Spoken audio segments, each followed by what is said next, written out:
नमस्कार, मैं प्रियंका। आप देख रहे हैं 4 PM। खबर निकलकर सामने आई है कि सीजीआई चंद्रचूड़ के प्रधानमंत्री नरेंद्र मोदी जब घर गए, उसके 1 हफ्ते के अंदर 3 चीफ जस्टिस बदल दिए गए हैं। और चौंकाने वाली बात यह है कि मध्य प्रदेश का चीफ जस्टिस भी बदल दिया गया है।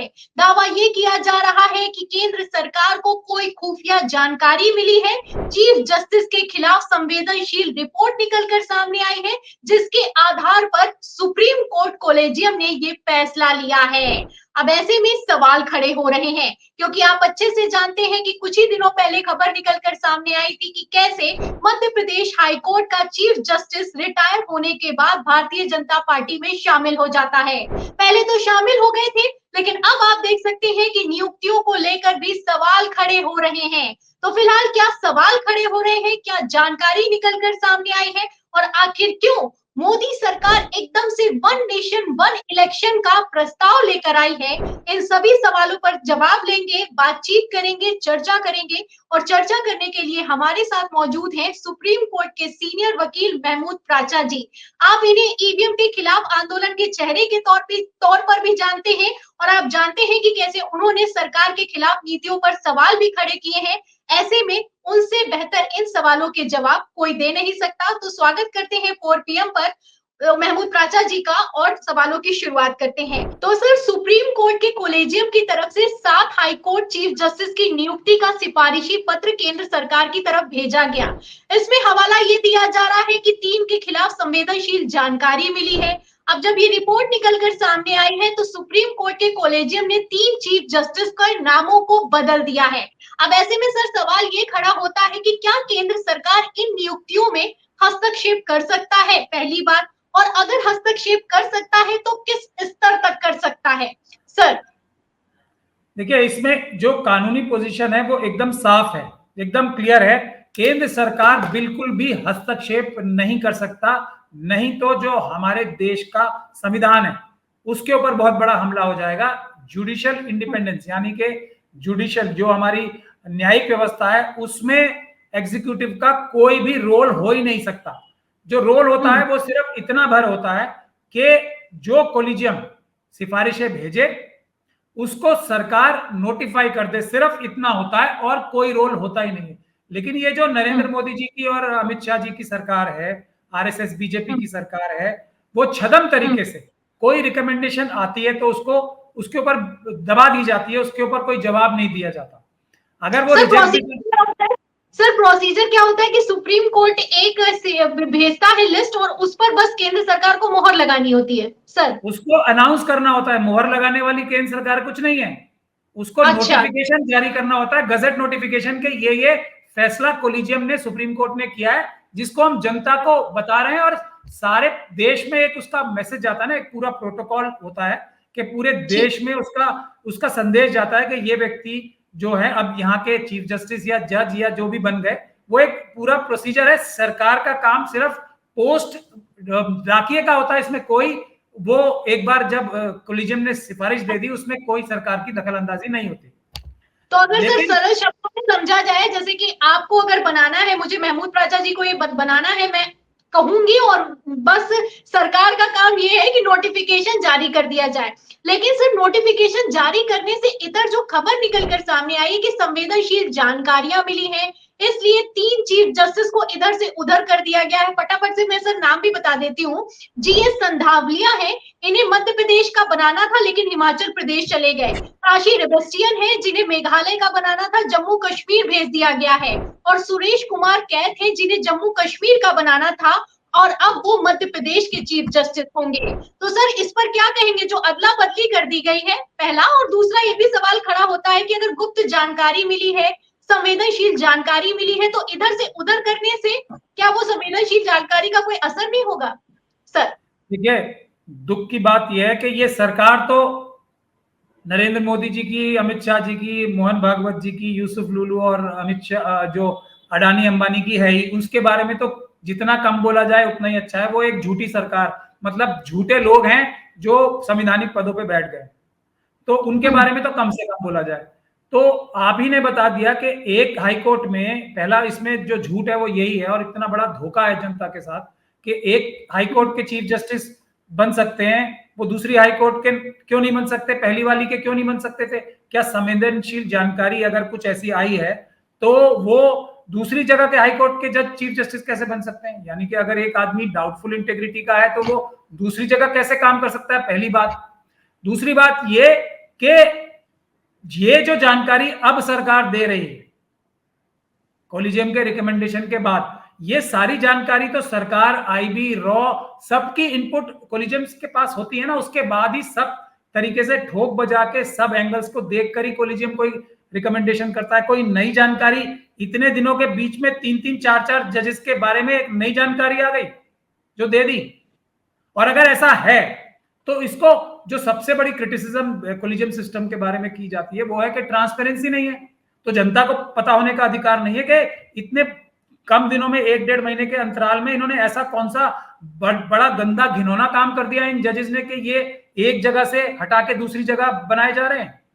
तो ये सब चीजें हैं। लेकिन सबसे बड़ी दुर्भाग्य की एक मैं बता दूं, इसमें आप 3 का नाम लिया है आपने, लेकिन एक राजीव शंकर साहब हैं, वो बहुत ही ईमानदार और अपराइट जज माने जाते हैं। केंद्र सरकार ने उनका ट्रांसफर भी किया था, जैसे मुरलीधर साहब का ट्रांसफर किया था ना एक बार, इनका भी इनकी ईमानदारी की वजह से ट्रांसफर किया गया था तमिलनाडु एक बार। तो उनको हिमाचल प्रदेश का चीफ जस्टिस बनाया गया था और सरकार ने इसको नोटिफाई करने में देर लगाई।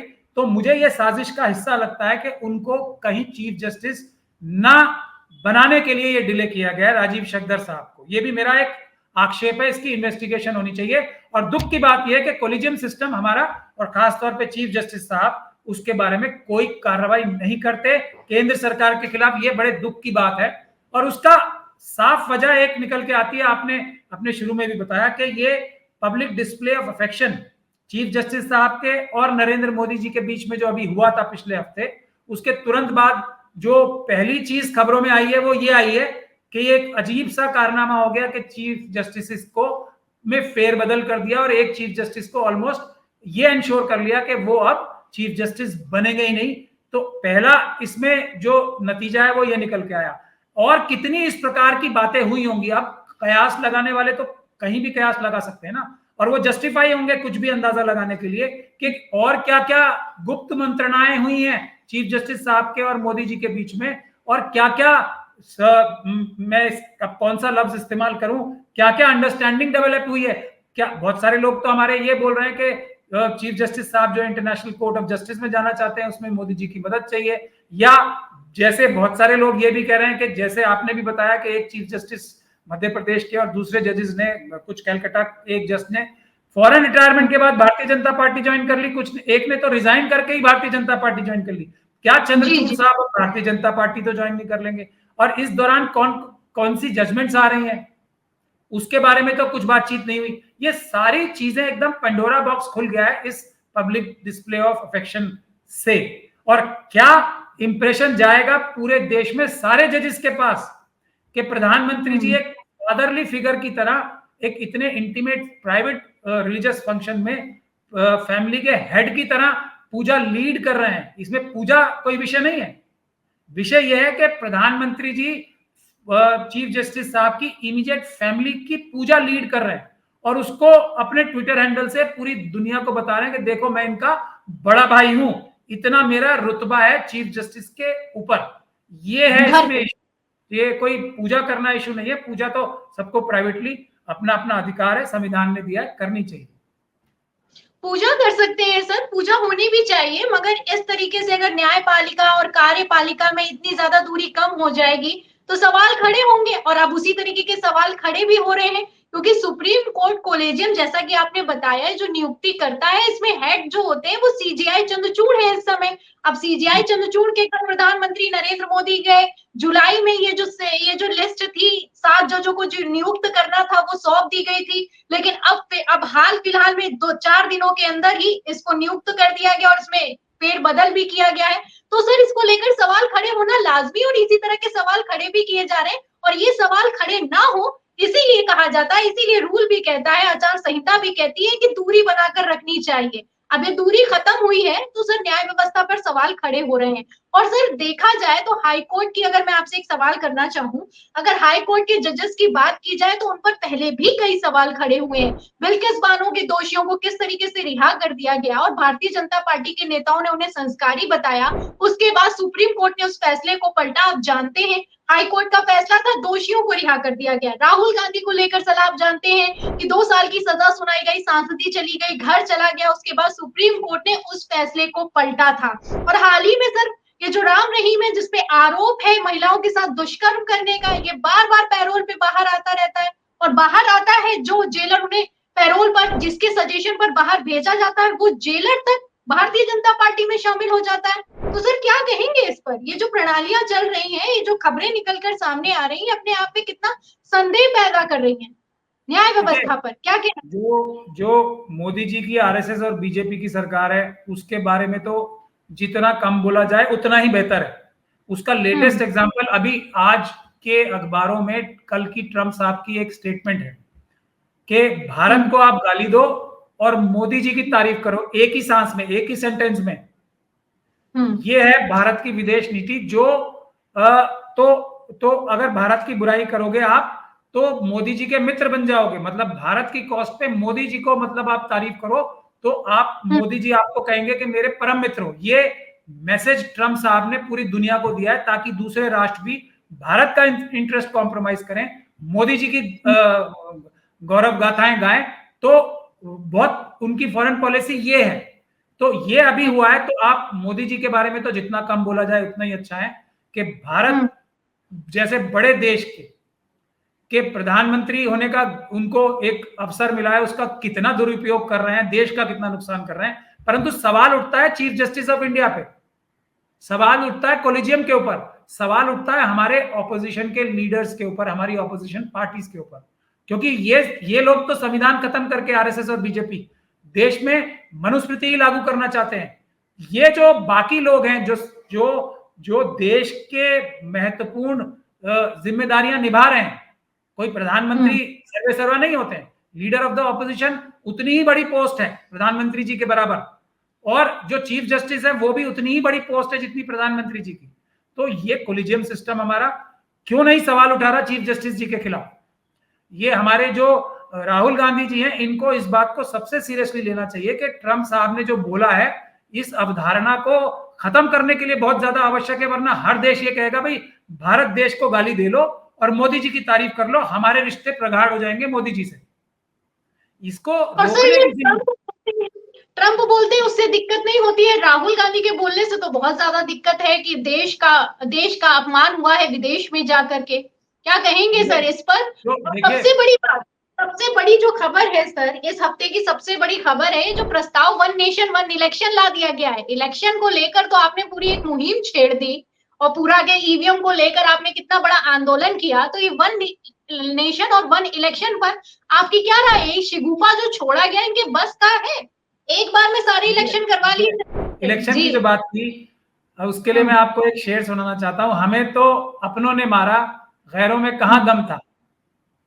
ये एक आधा शेर है, उसके आगे भी है, हमारी किश्ती वहां डूबी जहां पानी कम था। अभी परसों योगेंद्र यादव जी जो हमारे साथी थे, जो इलेक्शन रिफॉर्म्स में हमारे साथी थे, उन्होंने एक बड़ा आर्टिकल इंडियन एक्सप्रेस में लिखा और हम सब लोगों की सारी मेहनत को रद्दी के टोकरे में डाल दिया, श्रेडर में डाल दिया और डस्टबिन में डाल दिया, और ये बोल दिया कि ईवीएम तो बहुत ही ज्यादा सुरक्षित और मेथड है और पेपर बैलेट की बात ही नहीं करनी चाहिए। हालांकि कानून अब भी यही कहता है कि पेपर बैलेट ही फर्स्ट है, ईवीएम एक्सेप्शन है।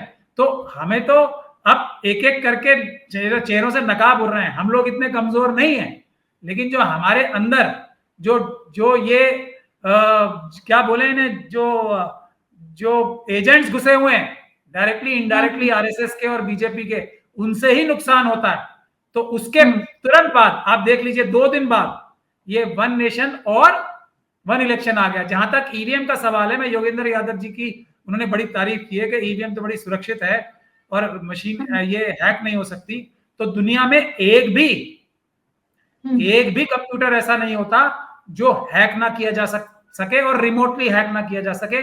उसकी सबसे बड़ी एग्जांपल अभी लेबनान में आ रही है, लेबनान और सीरिया में, जहां मोसाद ने जो जो वॉकी टॉकीज हैं और जो पुरानी 2G की डिवाइसेस हैं, जो ये मोबाइल फोन से पहले आते थे, पेजर्स जो हैं, और अब आईफोन की भी खबर आ रही है, उन सबको एक्सप्लोर कर दिया है, रिमोट कंट्रोल्स है।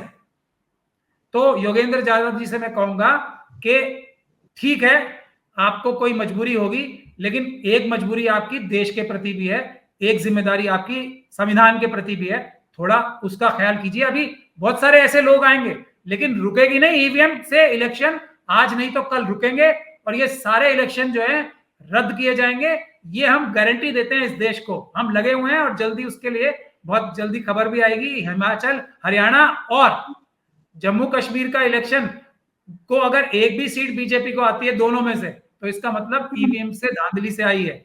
अगर फिर भी ईवीएम का प्रयोग कम करके ये लोग, एक सेकंड प्रियंका जी, ये दोनों राज्य अगर बीजेपी हारती भी है तो वन नेशन वन इलेक्शन में ये ईवीएम का प्रयोग करेंगे, और उसके लिए उन्होंने पहले से ग्राउंड बना लिया है कि 2029 तक ये जो महाराष्ट्र और झारखंड के चुनाव कराएंगे ही नहीं।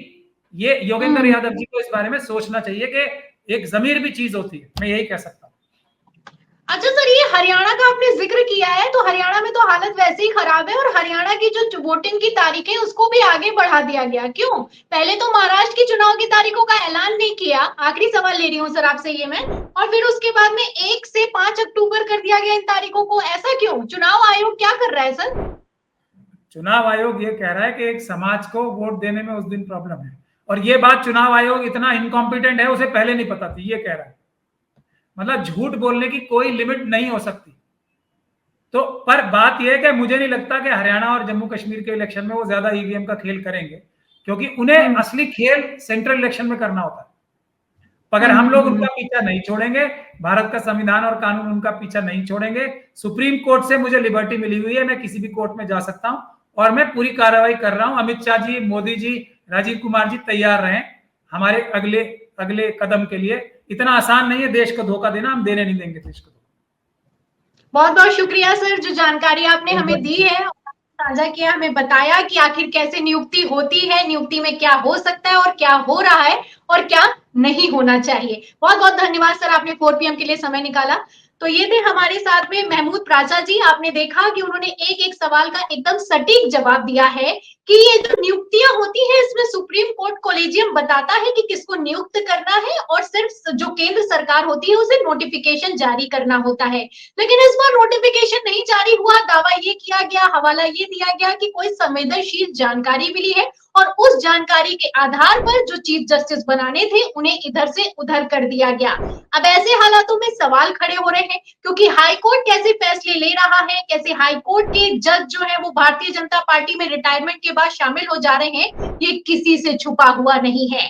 तो फिलहाल इस पूरी जानकारी पर, इस पूरी चर्चा पर, इस खबर पर आपकी क्या राय है कि क्या न्याय व्यवस्था को लेकर भी अब लोगों का भरोसा डगमगा रहा है?